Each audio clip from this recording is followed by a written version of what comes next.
Welcome back to Ribbon Candy Hooking. I am Deanna. I am here with my friend Melinda Byrd of Byrdcall Studios. Now, do we say Rya Rug or Rya Rug? I say Rya.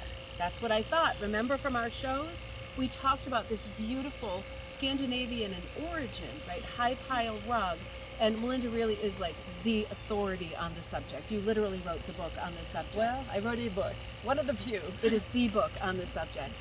And we are very lucky today to be at your studio in Woodbine, Maryland, shooting a video. We're going to be looking at the studio space, but first, and I also want to introduce Gypsy the dog. Right, she's facing the wrong way, but she probably will be in the video. There we go. There we go. There she is. She's a good old friend, huh? So we're going to be looking at the studio, but in the meantime, we wanted to come through the garden, right? This is the height of summer right now, and it is so beautiful here. Yeah. Tell us about some of your flowers and stuff as we go. Well, we just, we're trying to go as native as possible with our plantings, even including poke, which is a weed. This is poke here? That's poke. Oh, that's beautiful. Yeah. Does it remain like this, or does it change? They'll get bright red. The birds love them. Oh, wow. Like pokeberries. Pokeberries. Pokeberries. Okay, we talk about dying with pokeberries. Yeah, This is poke. Okay, great. Purple cone flower. Purple cone flowers. And lots of golden rods and things that will be good for the butterflies when they're needing more nectar later on. Oh my word. And you have planted all of this stuff. Yes. When we bought our house, we had nothing planted, no trees, no shrubs, nothing but mowed lawn. And so we've been here a long time. Over the course of years? 40 years. Over the course of 40 years, it turns into an oasis. This big buckeye bush was in bloom 2 weeks ago. See, the flowers barely remain. It was like a big wedding cake. Oh, you're kidding. Were they white flowers? Yeah. Oh, gosh.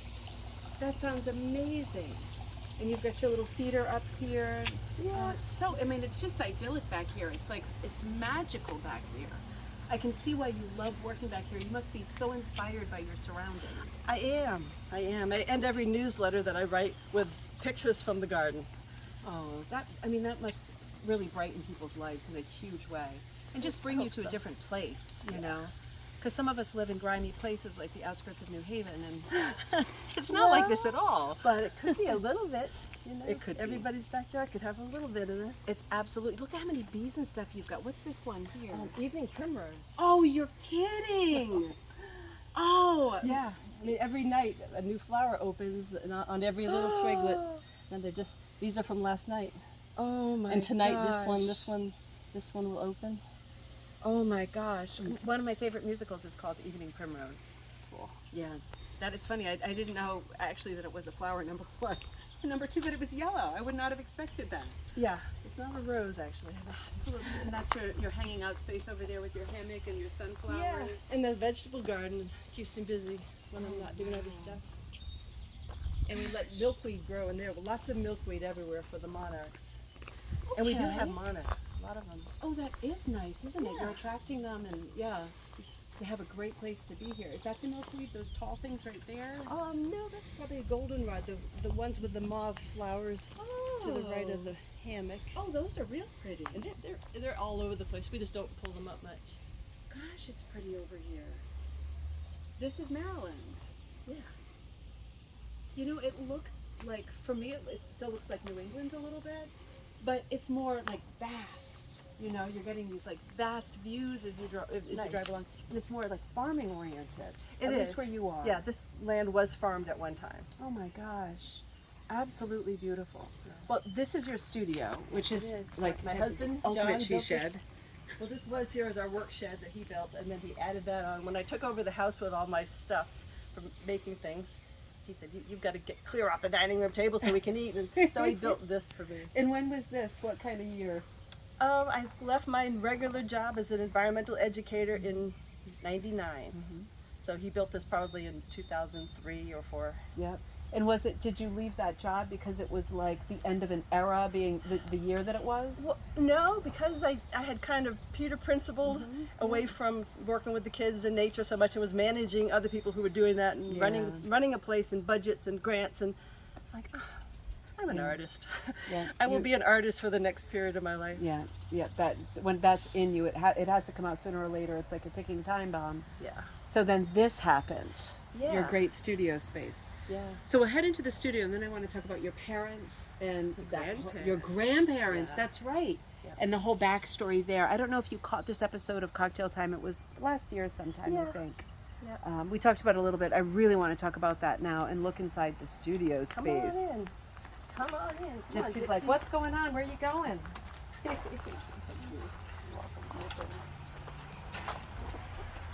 Come on, Gyp. So, welcome to Byrdcall Studio. This is so beautiful. What an inspiring space this is.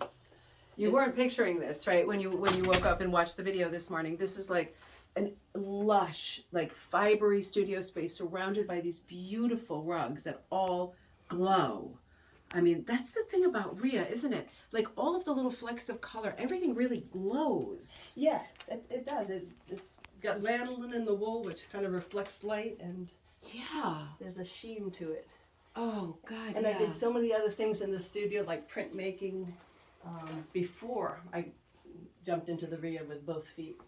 And I still do what I can when I can. Like most artists, I think you like to do a lot of different things. I do, yeah. Yeah. So let's talk for a second about, and then we'll look at the studio a little, your grandparents.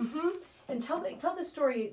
I know you've told it before, but I'd love to hear it again about how they brought this craft to the U.S. Well, I'll try to make it a short story, but my grandfather invited a man that he was working with back in his younger days. Well, he wasn't that young. I wasn't born yet, put it that way. And he invited a Swedish man home for Thanksgiving dinner. And the Swede was so thankful. He went back to Sweden. He sent them a small Rya rug kit because he owned the company that made the kits. So my grandparents made it, and all their friends and neighbors were like, "Oh, I want to do this. This is so cool." So they contacted him and said, "Can we order some more from you?" And he said, "Well, why don't you come to Sweden and I will train you, and you can be my distributors in the United States if you want." And they said, "Okay." So they went to Sweden and they became the distributors for until from 1955 or so to 75.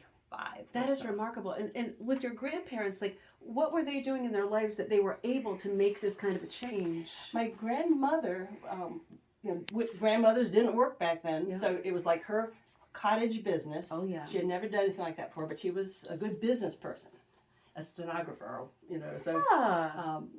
And my grandfather was an inventor and a fiber. He invented things like loom parts and shuttle Oh, my mechanisms word. that do amazing things. So he was into the fiber and the Yeah. designing. He pretty much taught me the designing side of it, but I was already an artist, so I took what was in my heart as an artist and applied it with his techniques of designing Oh, my gosh. and calculating how much yarn you need for something, because I worked for them after college. I had been working in Colorado in the park system there, and my mother called and she said, "Grandma and Grandpa are kind of getting up there and they need help, and I can't do it," because she was running she was on the city council, town council of Concord. And so I came home for 2 years. Well, it turned out to be a little more than that. And I worked with my grandparents. I didn't run the business, but I did all the busy work and made all the errands and did the correspondence and learned from them. I learned a lot. It's kind of funny because it's like your grandparents, this sounds very sexist to say, but it was almost like a role reversal where your grandmother was the one who was like business savvy. Oh yeah, she was. And your grandfather was more, had the she technical. wore the pants, as they say. Isn't that funny? That's an But interesting nobody dynamic. knew that. But Yeah. And my grandfather was like willing to just whatever you say, Angie. Gosh, isn't that funny? I mean, it worked. It Yeah. worked. So, do you remember? Do you know anything about that first rug that the Swedish businessman brought? That I actually don't know which one it is. I probably Ooh, have it. I yeah. have lots of old rugs, and they were used hard at my grandparents' house, and they kind of were always boasting how they lasted forever on the floor. Yeah. Which they do, but they don't. I mean, they do lose some of their beauty when they've been walked on hard. So I kind of got all the ones that were like walked on hard, yeah, and they're still in my house. and they're still but being they're walked not out on here. hard. I hope. Yeah. Well, they are. Yeah. Why not? As they should, yeah. You do see this, sometimes you see in antique store, I've had some episodes where we go and we find a Rya rug and it is like quite pilly, a bit roughed up. And it's not that it takes away from the charm of it, or it definitely takes away from the value of it, but the charm of it, and you still get to see the design. Yeah. And it still is like an astonishing work of art. The colors are still as vibrant as on day one. That can't be taken away, Yeah. because this is wool. This is all 100% wool. The problem is when they were so big, Yeah. they were vacuumed. Now vacuuming, especially if there's a beater rolling, Yeah. it's combing Yeah. and sucking, and Oh, yeah. so they got, some of them got threadbare, but it's generally, if as long as you shake them out, Yeah. they last forever. That's the thing, it's care, isn't it? We get so tripped up, I think, with all forms of rug making, like, how do I care for it? How do I wet it and wash it? Yeah. And sometimes it's just not what you do with that Exactly. form. That's one of the first questions, like, oh, but how do I wash it? Like, Yeah. why would you need to wash it? Yeah. I mean, It's so true. we raised puppies in our house babysat guiding us for the blind puppies for several years, and The rugs were fine. oh, there were accidents, but Yeah. it just, you clean them up, you rinse them off in the sink, or you take out and hose it and Yeah. shake it off, and they're perfectly Yeah, fine. you just forget about the washing machine and the vacuum. Right. Yeah. So can we head over there now? Because we started a conversation over here that I thought was really interesting, because I haven't done this at all before. So I was asking real specific questions that might be helpful to you if you haven't done Rya rug making before. And certainly you're the person who knows the answers. I will do my best. So, yeah. So I was trying to figure out for myself, because in this first video we were doing a studio tour. And by the way, this is Melinda's rug book. Now, say your website name and we'll put it on the video. Okay. The website is byrdcallstudio.com, and Byrdcall is Byrdcall. Like her last name. Yep. And this is and we've looked at this book on Cocktail Time if you want more detail. This book does not disappoint. This is a giant comprehensive book on Rya rugs. And it is extraordinary in terms of technical how-to and teaching, and in terms of inspiration. It's like a 50-50 split. It's a 100 on both of those fronts. So this is the definitive book on that subject. I do get a lot of praise on it, and I feel so good about that. You ought to, because it was a lot of work. It's very academic, but it's also extremely practical, and it's also an inspiration book. You don't usually get like all of that in one book, Gypsy, are you giving me more kisses on the toes, you sweetheart? So we were looking at the rugs, and my first thought, because these are some of the backings, right? And with this form, the backing of the rug dictates the width of the rug, right? Right. So unlike rug hooking, you're not hemming it.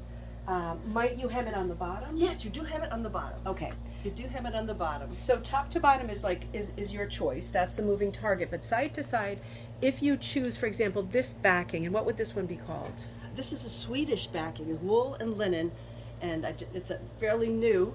And Sweden's stepping up and starting to get back into Rya rug Thank making. goodness for that. Yeah. Yep. And this would dictate the width of it, as opposed to, for example, this rug, which is much wider. Right. So you would first want to think about what kind of rug or tapestry size you wanted, and then you would choose between the existing backings, because they are sized. Here's a narrow one from Finland. Ooh, that would make a nice one in between doors or something like that. Yep. Very nice. And these holes are where you do your knots. Yep, there's a gap in the weave, and you make your knots along the row. I'll show you that later. In no frame, right? Just No right on the frame. table. And what Or on your lap. Or on your lap. And with a needle. With a needle. Yep.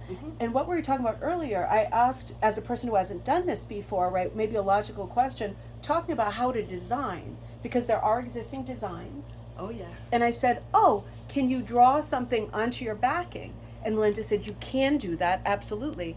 And I said, just taking this a step further, can you, for example, use like a cross-stitch backing, because it's already gridded, Okay, design. Yes. And you quite rightly said you can. This is brilliant. That's why I'm relaying it. But it would be elongated, because from side to side, the stitches would be quite close together, but from top to bottom, they are quite elongated and stretched out. So, in other words, 10 knots along the horizontal, squares with 7 rows up. So 7 by 10. What a normal graph paper might be 10 by 10 Yeah. or 4 by 4 or whatever. It doesn't work on like an even grid, like a grid of a square grid. Right. So that could be interesting too, because if you think about it, if you're somebody who collects like these old cross stitch books, or you have like some old grandma's baskets, whatever those work basket things are, and maybe there's some really compelling lace design, cross stitch design, something that's gridded.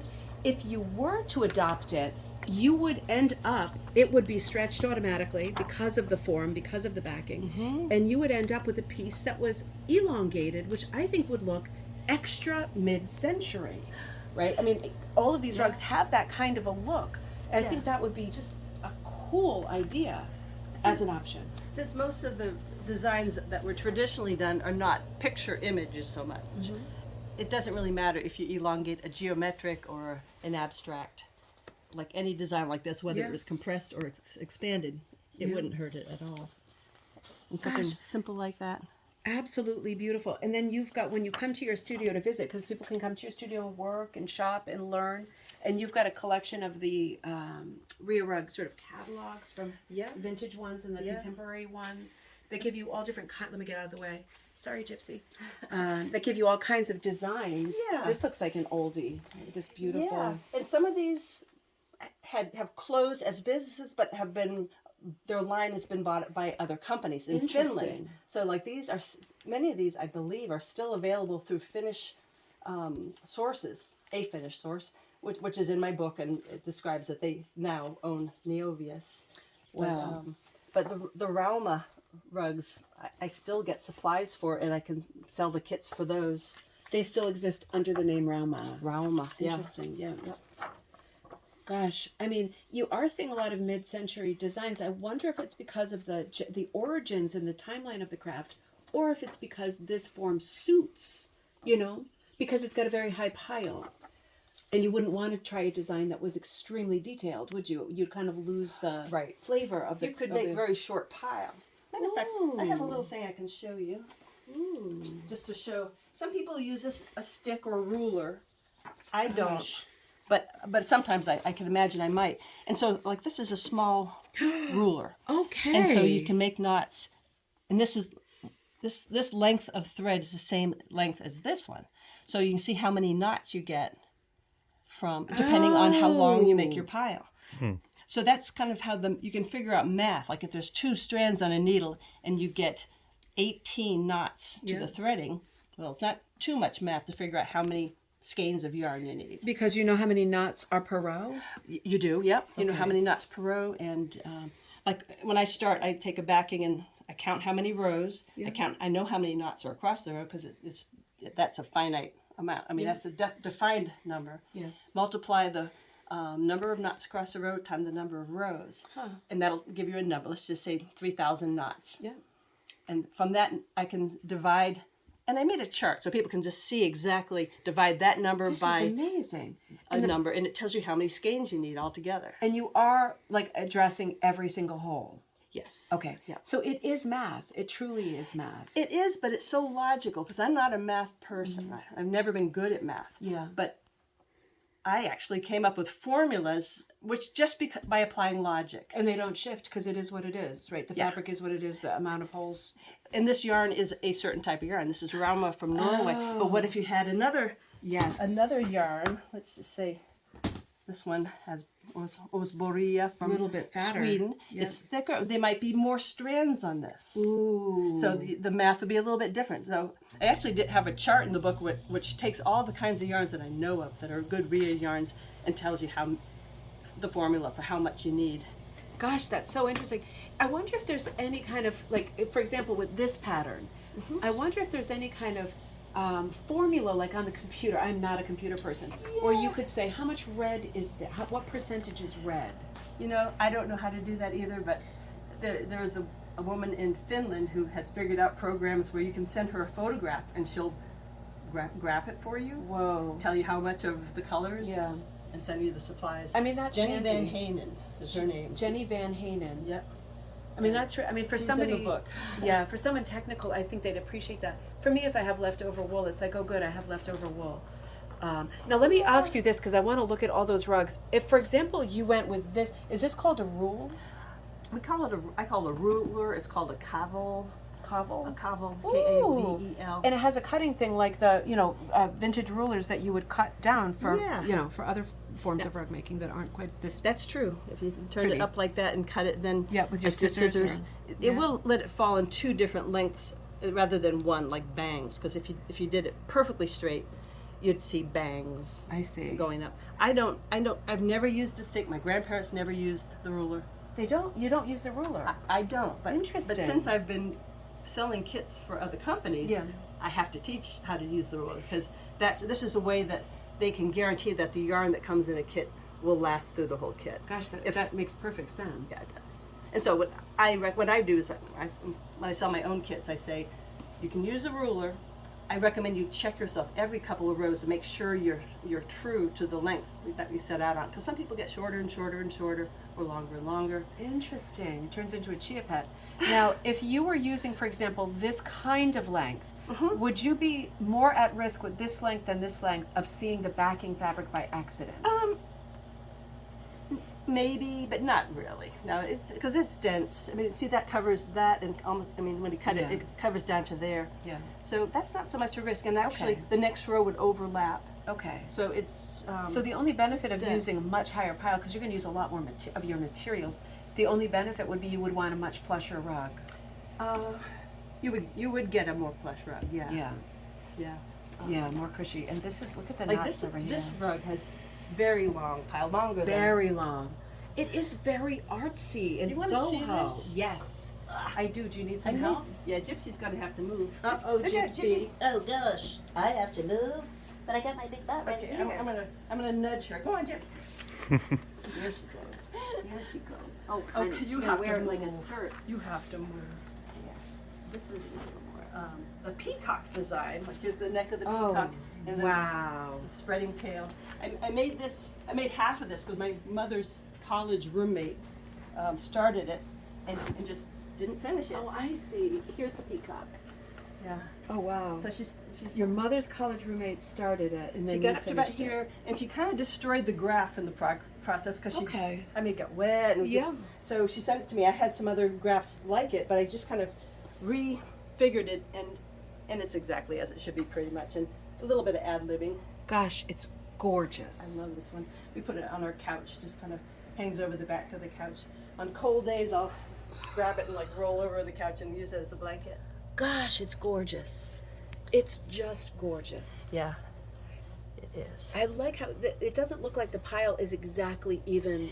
Well, and that was her Yeah. technique. Everybody has their own way. Some people like it really neat Yeah. and will use a stick and it looks really neat. But other people prefer not so neat. I suppose if you're a very technical person, you would want to use the stick because in your mind you'd be like, Yeah. this is correct.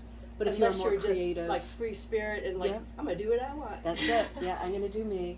I mean, this is beautiful. I love the variety, and with Yeah. rug hooking as well. I love the variety of height, and this is what the back looks like. Yeah. It has a That nice is- fringe. And where does the fringe come from? The fringe is the warp that runs the whole way. Okay. And so when the weaver finishes it, they tie it into knots to keep it secure. Now, would you get this backing piece fringed or not fringed, or would you do the fringe yourself? No, this is the warp. This is Okay. what holds the piece together.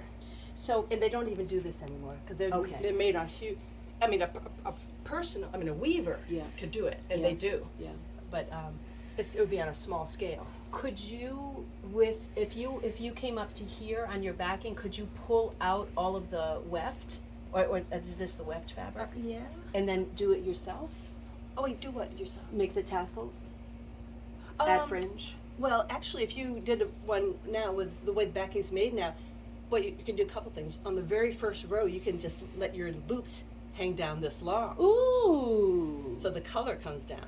Ooh. Or you could take linen and make a knot. And, I mean, you could add it, but it would be like just an Interesting. addition. But It's Somet- another step. It'd be Yeah. another step. yeah, Yeah. First row. Sometimes I make a nice long fringe, and it's just like a little waterfall effect at the bottom Oh of the rug. gosh, more color, more delicious color. Yeah, God, that's gorgeous. I know. I love this. I love it. It's fun so to make. colorful, and there's a good amount of neutrals in here too, so it's really popping the really bright colors. I think there are like 27 different color combinations in this rug. So you don't get Gosh. bored when you make a rug like this. No, and even like with the blue in here and in this color here, you've got more than one color going. Yes. Now, would it be where you see, for example, here you've got like the kind of cranberry color with the like grape color? Mhm. Is that one knot or are those separate knots? No, that's you put them. You put 3 different colors if you want on the needle. Okay. So you work across the row. So each knot, each knot has both of those colors present. Yes. Wow. Yeah, it's very time saving, and it gives it incredible depth to have not just one solid color. I try to talk all of my students into blending. Even if colors are so similar you can hardly tell the difference. It really adds depth. Oh, look. It gives glow. Look, I found a loop. Ooh. An uncut loop. And so at the end, is it your technique that when you do you put all the knots in, that you save all of the cutting for the end? Oh no, I do. I cut cut each as you row go. as I go. Yeah. I do the whole row and then go back. Snip, snip, snip. Do some people ever leave it as a looped rug? Yeah, Okay, just totally different look. it is a totally different look. One advantage, although I like to cut the loops. I like to have certain places where I don't cut the loops for fun. Ooh. You know, as a highlight, or like Ooh. like in the middle of a flower. Yes.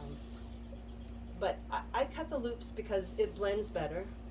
But one advantage is like lint will come off here gradually. I mean, just because if you cut, you're going to have little teeny pieces of yarn that will drop. And with a loop, it holds together forever, and it'll never lose its lint.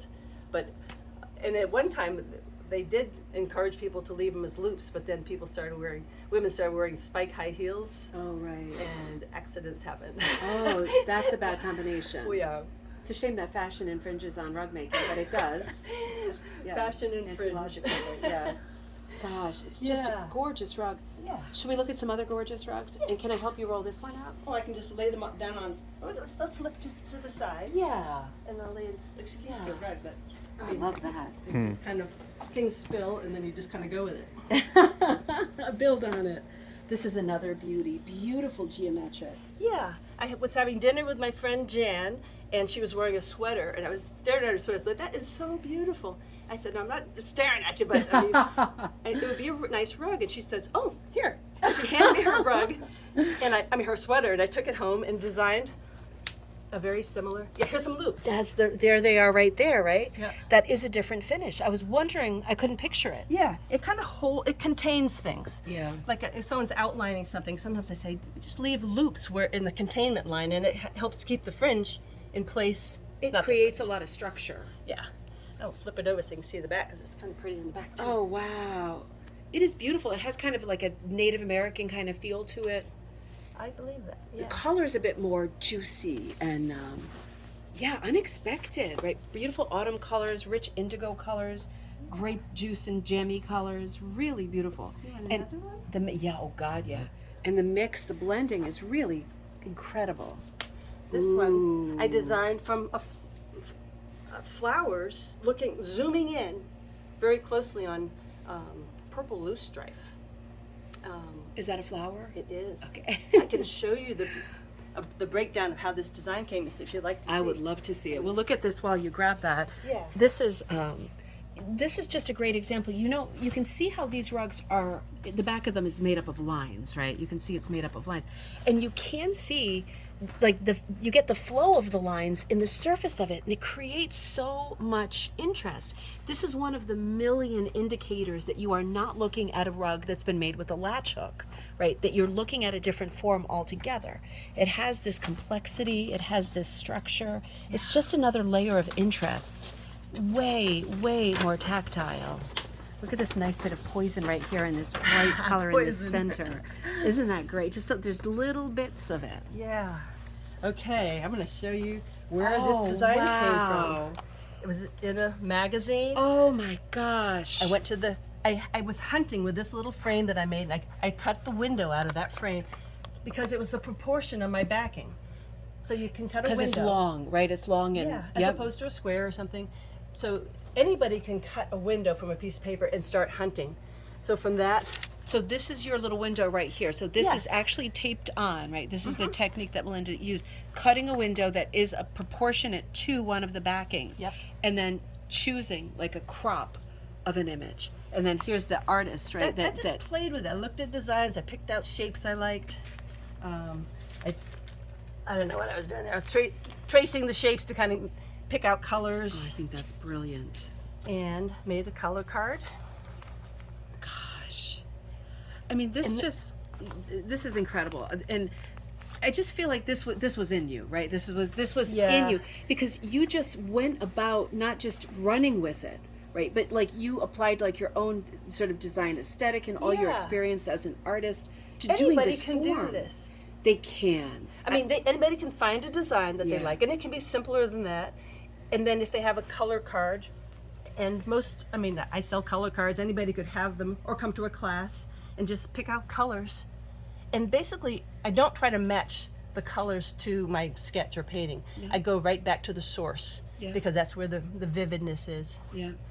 You're just playing, trying to acquire shapes and stuff with your drawing and with your sketch. Just kind of saying, do I like this design enough to make a rug out of it? Oh, I love it. I love how the flowers are off center. What do the yellow lines represent in that one? I think just 1, 2, 3, 4, 5, just fifths. Okay. And then on here I probably, I drew lines to make it fifths, and then I just transpose that onto here. Now, the yellow lines here is as I work up, I use the highlighter. Oh, as you finish it. Yeah. Oh my God, So this is exciting. I never highlighted here because that's probably going so fast. I didn't even need to highlight it. 'Cause You're on fire towards at that the end, point. it's Yeah. like, oh, Not going to stop for the highlighter. yeah, Gosh, that's exciting. yeah. That's such a window into how you work from point A, Yep. right, to finished product. Yep. And how, I mean, this is, I'm sure you get this question all the time, and it depends on the person and it depends on the amount of time in a day. But like in terms of not even hours, but would you be working on this for like a month or a couple of months? Probably a couple months. Yeah. Maybe an hour a day. Yeah, you wouldn't be, if you were doing it full time, it would go a lot quicker. But if you Yeah. were doing it for fun in the evening or whatever, it would take a couple of months. Yeah. What I do sometimes is I say how many knots in the rug, how many knots across a row, how many rows, that's the big number, say 3,000. Yeah. Divide by, I make 150 knots an hour or so. Yeah. Divided by 150, and it tells you exactly how many hours it would be. And it's just a fun number to play with. You never stick with it. Yeah, that is funny. Yeah. And do you start like from the bottom and go up? Yes. Okay. As a right-handed person, I start on the left side and work to the, I'm saying it backwards because I'm dyslexic, right, left. Start on the left and you move to the right. Like you're reading and you go bottom up Bottom up. so that you're never in your own way. Well, the main thing is you don't want to make knots over an area where there are no knots yet. Right. Because then you have to push those knots Yeah. up to make those below, and you really need two hands to make the knot. So if one hand's doing this, you can't have two hands Yeah. making the knot. No, you're just making it hard on yourself. But what if, for example, you added a color and later you stood back and you were like, I just can't live with this color? Yeah. You could then take Oh it yeah. out. Yeah, I've done that many times. Okay. I think I wasn't sure about this combination for a while. Oh, I love that I combination. think I actually took some Oh. out and then I maybe put it back in because I did like it. Because there's quite high, I mean, it's all pinks and kind of purples, but it's Yeah. quite high contrast. It's very exciting. And in here with this bright yellow and then this darker red colors, very exciting. Thank you. This is a lot of blends. Yeah, it is. And with your color card also, it's like so there's 3 strands typically per knot, and I'm seeing that you're choosing, for example, 2 cranberries to 1 yellow or something like that. Yes. And you stick with that ratio typically if you want that field of color to remain consistent. Yes. Okay. You can, and this is one to illustrate transitioning. Ooh. This is a more recent one. That is so beautiful. I mean, it Yeah. looks almost like liquid. I mean, it looks like fire. No, It's just, it is. It's like it's like molten. its own element. Yeah. It is outrageously colorful and rich and dense. Yeah, I just finished teaching class at Common Ground on the Hill in Westminster, a whole week-long class at this crafts camp, traditional crafts. And a woman in my class saw this on the wall, and she bought a backing about this size, and she's doing this in blues, like blue-green at the bottom through all kinds of blues to like almost a turquoise here, Yeah. into like the center of whites. Holy mackerel. Yeah. And am I imagining that some of them are thinner pieces? Yes. Okay. Yes, there's Rya garn, which is the thicker yarn, and there's Prydviv garn, which is the thinner one. They're the exact same fleece from Norway. Okay. Is it this? Okay. So it's maybe a little nubby. Not really nubby. It's coarse. Yeah. It's coarse, but the good thing is there's 200 strands. When you cut this, there's 200 strands that result. 200 Okay. is a lot. On the regular Rya garden, there's 60. Is that because of the yardage on this? Yeah. I mean, Okay. this. And you cut them all first, just so you're all set? I do. Yeah. Okay, Some yeah, people that makes ball. sense. Some people ball it, but Okay. I'll show you why I cut it. I mean, if I do that, open it up, and it is divided in 4. So I will, if somebody wants a quarter skein, I will do that for them. You cut it like this? I cut it like that so I can still keep these bound together. And someone says, I'd like a quarter skein of 651, which is what this is. I would cut it there, slide this out, twist it in a little skein, and send it to them. Oh my word! Knitters are getting stomach cramps right now, right? Just thinking of cutting a skein in half. It's like, I know. but this is perfect for this. As long as they're not going to knit with it afterwards. You know? Absolutely, it makes perfect sense. Yeah, then they're all the same length. Yes, and then how do you get your smaller pieces? You don't. You use the needle and you stick Yes. with that. There's no small my pieces God, involved. I'm getting it. Yeah. Okay, it's coming together. There's no until you cut them. There are no small pieces. You work with long pieces. That is you work with long incredible. pieces. Did And- you catch that? And how do you stay organized with your pieces? You know, when you have all these long pieces, do you just keep them in a hank, like in a knot? You want to come with me to see how I organize? Because I'm picturing like a Victorian cat playing in a ball, basket of yarn balls. I am making one now that I just started a couple weeks ago. It's sort of as a demonstrator for my class. This was my inspiration. And that's one of the flowers from the garden, the cone flower? Uh-huh. Yep. Recognize that. That's beautiful. And I did a little watercolor sketch and drew it on here first. And then picked out colors on the color card. And this is a grid that is just for Rya rug making. Yeah, and this one's actually a tiny bit more elongated to go with this backing. Ooh, okay. But it's so similar to my own. I will probably use my own graph paper. Yeah. But so here's the pink knitters. I think we'll know what that is. This tape that shows how far I am. Okay. And right now I'm almost at the end of row 20. Oh, you asked about organization. So I love this part too. Now I'm stumped with the grid paper. What if someone did want to design for themselves? Do you have any kits that come with the backing and grid paper? the backing and when someone buys a kit, generally they get a blank backing and graph. Okay, good. So they could work on Now, it. see that fire flower on the wall? That's cut out, and I will trace. I made the template to go with the fire flowers on the wall. The gray, the green. I've used this template and the red one to the right. Over to your right, Jay, too, when you're done. Yeah. So that's the only one that I draw on the backing for people. Ooh. But there's no reason someone can't draw their own, or even No, there's concentric no reason at circles, all. or anything. Anything. So you don't really need a pattern. Could you wing it? Could you just draw shapes with a Sharpie marker and wing it? You don't even have to draw shapes. Okay. Hold that thought, folks. We're coming back here.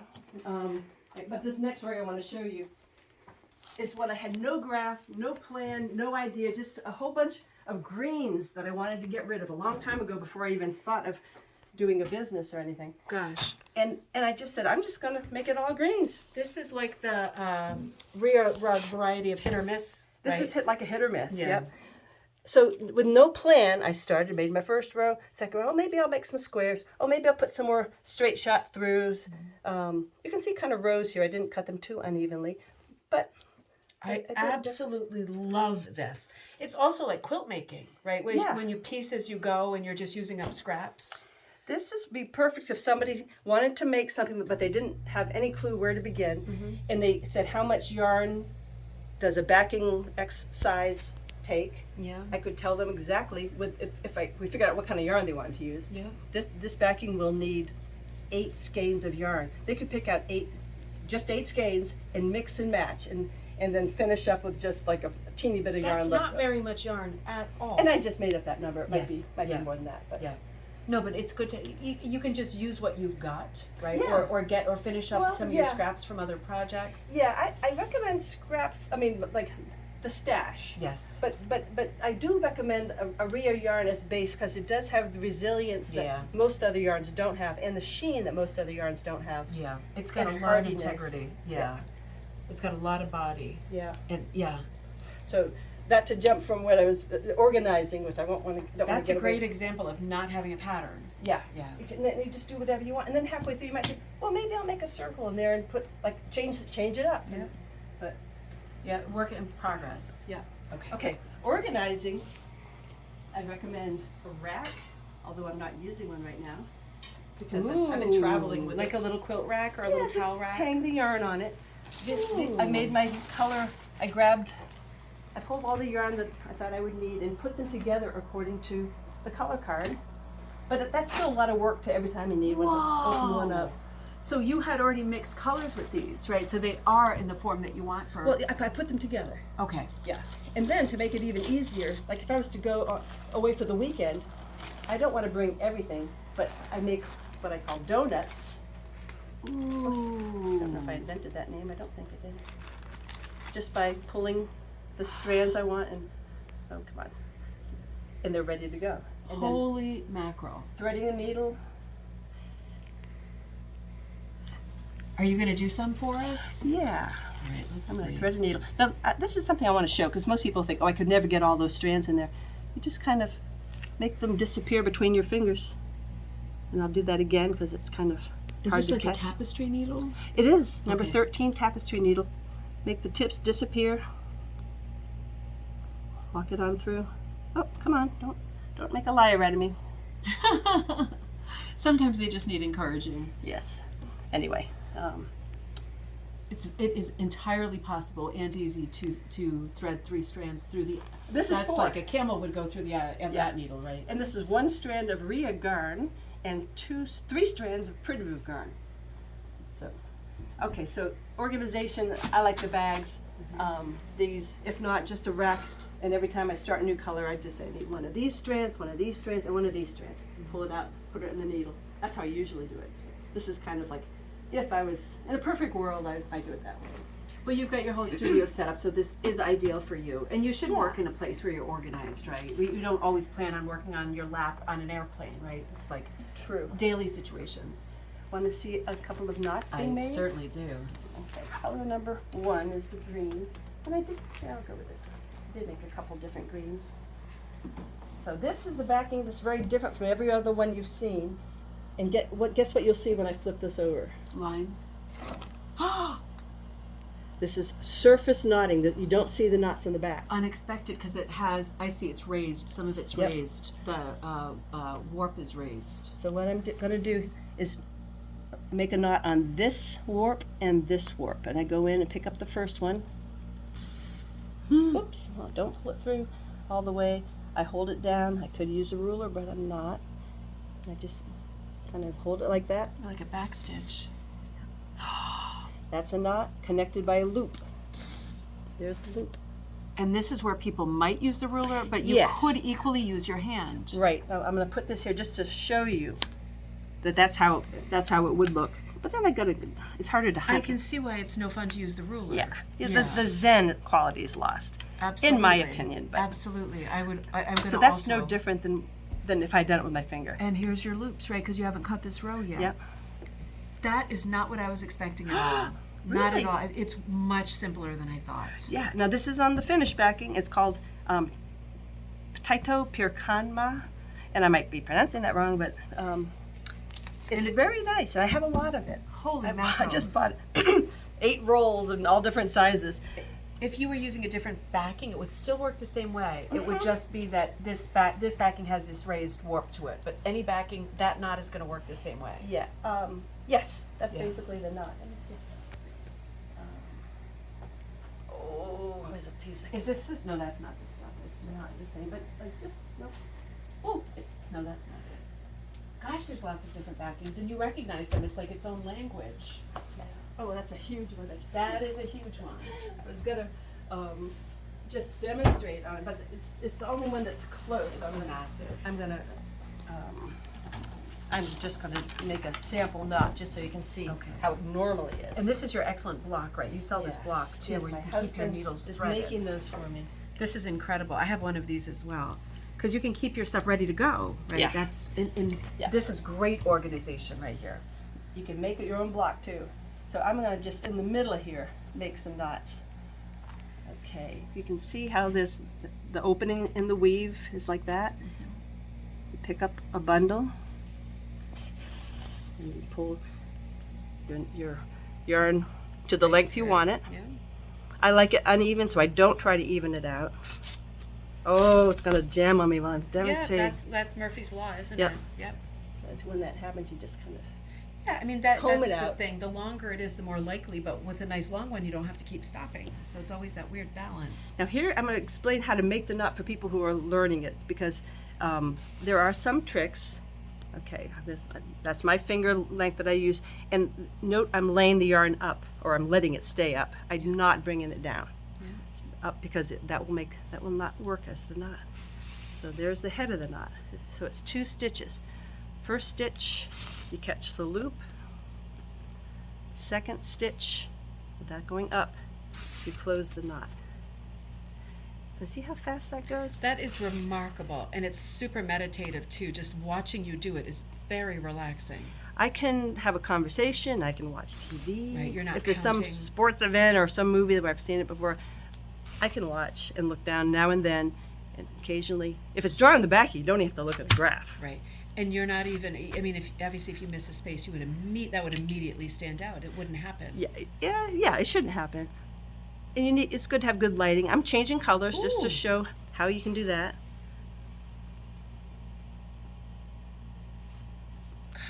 There's absolutely no waste with this art. That's true. Yeah, because you It's use a it very right to the tail. Scandinavian tradition to not waste. That's right. And I even save all my little snips for something. Yeah. And if it's 3 inches long, I can use it. Now, if I wanted to, most people don't know this, you can just go back to that first color. Oops. And I do want to point out that there are 3 warps there, and I pick up all 3 of them. Okay. Okay, see, I'm just taking the one, maybe make it a little bit shorter, only slightly because I'm stretching it. And sometimes I can make a knot over here. And just carry it. Yeah, just say, okay, if I cut it, Yeah. will this have enough and will that have enough? Yep. Just doing it by eye. So this is like a regular Swedish or Norwegian backing, and some Finnish backings are like this too. This is truly something that everybody can do. Everybody can do this. Yeah. This is incredible. So I want to recap. I want to do, maybe we'll do a part 2 video where we have 5 minutes to this video. So why don't we close this video by recapping the things that one would need to get started in the craft, and then look for part 2 here at Melinda Byrd Studio in Maryland, Byrdcall. I'm going to be going through the store looking at the different kinds of backings that are for sale, that are available, the yarns, and I'm going to be looking at things and putting a design together myself and starting a rug myself. So let's, I'm excited. I'm really excited. Let's recap the things that one would need. Okay. I mean, not to promote my stuff, but But it's all right I have a here. book. In the Yeah. book, if someone starts with the book Yeah. and nothing else, Yeah. they'll get the whole general picture of what they want to do and how to do it, and then they can make an informed choice. But the Book is on the website. book is on the website. It doesn't usually have that little This is for sticker on you the front, in but studio. Yeah. it's $49 for hardcover, $39 for softcover. So the cheapest class you'll ever take, right? Yeah. Really. Samples would be the next thing I would recommend. A color packet, which has like 200 and something, 240 or 50 colors in it that are available. Yeah. Of all the Lundgren yarn, the Rya yarns, the backing swatches, so they can feel the backing and say, oh, I want this kind of backing. Yeah.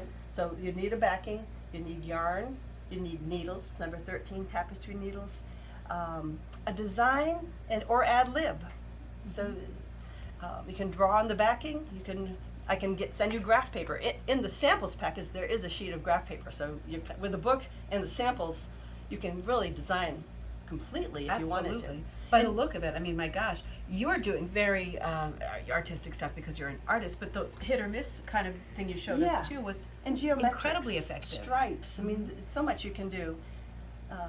And I'm very available for like if someone wants to know, like I want to make this rug. What sizes do you have? I mean, it's on my Etsy shop. I've got a Byrdcall Etsy shop, but I am available by phone, by email.